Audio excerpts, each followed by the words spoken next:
Alright. Good morning mga kakabsat. Happy February 1 mga kakabsat. Naku po, ito pag-usapan naman natin. Ito, call lang tayo, short live lang tayo. Gusto kong ipag-usapan natin 'to, kabsat, no.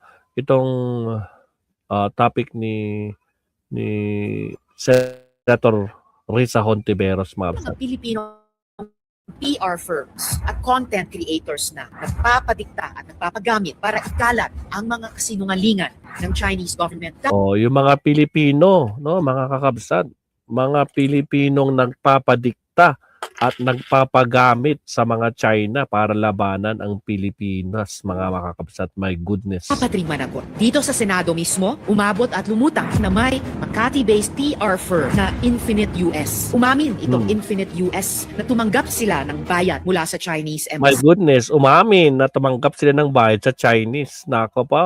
Kung naaatim nilang magtrabaho laban sa sarili nilang bayan, hindi na diskarte yan. Pagtataksil na yan, dapat masilip ang scope of work ng proyektong yan. Kung imbes na PR, ay umabot na sila sa panghihimasok, sa pagmamaniobra ng opinyon ng mga Pilipino. Panahon na para malaman talaga natin kung sino ang kumikita at sino ang mistulang megaphone ng China dito sa Pilipinas. Pati mga Pilipinong PR firms at content creators na nagpapadikta at nagpapagamit para ikalat ang mga kasinungalingan ng Chinese government dapat ring managot. Dito sa Senado mismo, umabot at lumutang na may Makati-based PR firm na Infinite US. Umamin itong Infinite US na tumanggap sila ng bayad mula sa Chinese Embassy. Kung naaatim nilang magtrabaho laban sa sarili nilang bayan, hindi na diskarte yan. Pagtataksil na yan, dapat masilip ang scope of work ng proyektong yan. Tama, dapat masilip yan, no? Ano yung mga pinapagawa sa kanila. Kaya naku po, lalo na ngayon, maingay sila, di ba?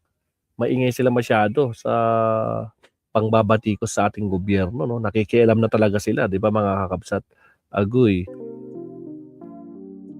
Kaya mga kakabsat, naku po, kailangan makita natin yung mga maiitim na plano nila.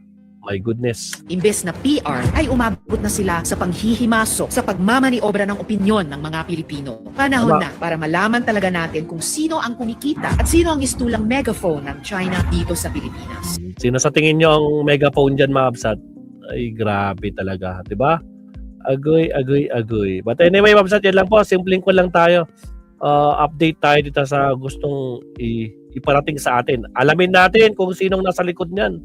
Yung mga yung mga pinapagagawa nila sa mga Pilipino para labanan sa kapwa Pilipino. My goodness. Again, maraming salamat, Senator Risa Hontiveros. Ang iyong lingkod, Babsat, dyan lang po. Simple lang po ang ating topic for today. Hanggang sa muli, kita-kits tayo sa ating next live stream. Maraming salamat po. Paalam. Bye-bye.